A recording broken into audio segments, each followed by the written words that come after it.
Come into my world, I've got to show you.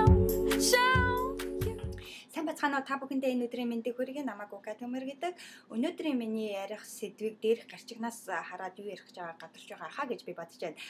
Бид мөрөөдөлтөө өөрсдийнхөө зүрх сэтгэл заа гэж хэлж сурснаар ирээдүйн зорилгод үл нэцэгдэх зүйлүүдэд үгүй гэж хэлж сурдаг. Би өөрөө үгүй гэж хэлж чаддаггүй хүн байсан. Үгүй гэд хэлчихээр бусад хүмүүсийг гомдооч хулуу гэж айдаг байсан учраас үргэлж заа гэж хэлдэг байсан. Бусдын бодлыг өөрийн бодлоос илүү давж үздэг байсан учраас би үргэлж заа гэж хэлдэг байсан. Жишээлх юм бол хэн нэгэн намайг хүнд тусрахгүй сайн хүн гэж хэлснээр би хүнд тусрахгүй сайн хүн болчих гээд байгаа юм шиг санагддаг байсан учраас би үргэлж заа гэж хэлдэг байсан. Хэн нэгэн намайг онцгүй амиа хичээсэн гэж хэлснээр би онцгүй амиа хичээсэн тийм хүн болчих гээд байгаа юм шиг санагддаг байсан учраас би үгүй гэж хэлж чаддаггүй байсан.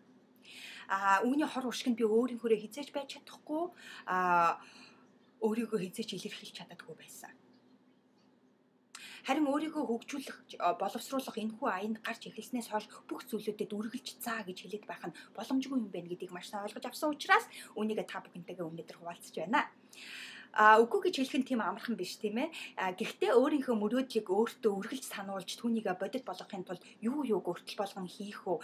Түүнд хичнээн хугацаа зарцуулагдах уу гэдгийг тооцож үзэхэд өөрийн эрэхгүй үгүй гэдгийг хэрэгжилж эхэлдэг.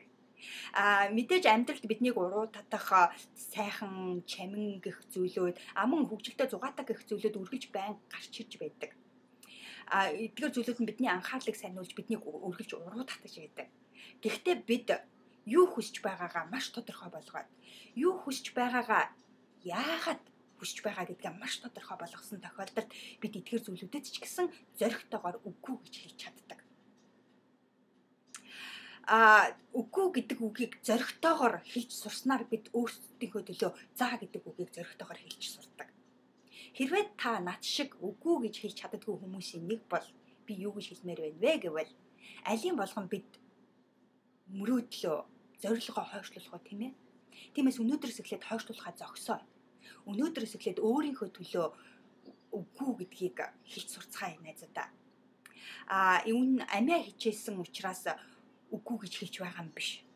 Бусад зүйлс надад огт хамаагүй гэж бодсон учраас үгүй гэж хэлж байгаа юм биш. Мөрөөдлөө бодит болгохын тулд хийх ёстой бүхнийгээ хийхин тулд үгүй гэж хэлж байгаа гэдгийг ойлгоно үстэй. Тэгээд өнөөдрийн миний амжилтын тайрн юу вэ гэвэл би өөрийнхөө төлөө үгүй гэж хэлж байна. Би өөрийнхөө төлөө үгүй гэдгийг зоригтойгоор хэлж байна. Та бүхэнд амжилт хүсье. Дараагийн видео бичлэг хүртэл баярлалаа.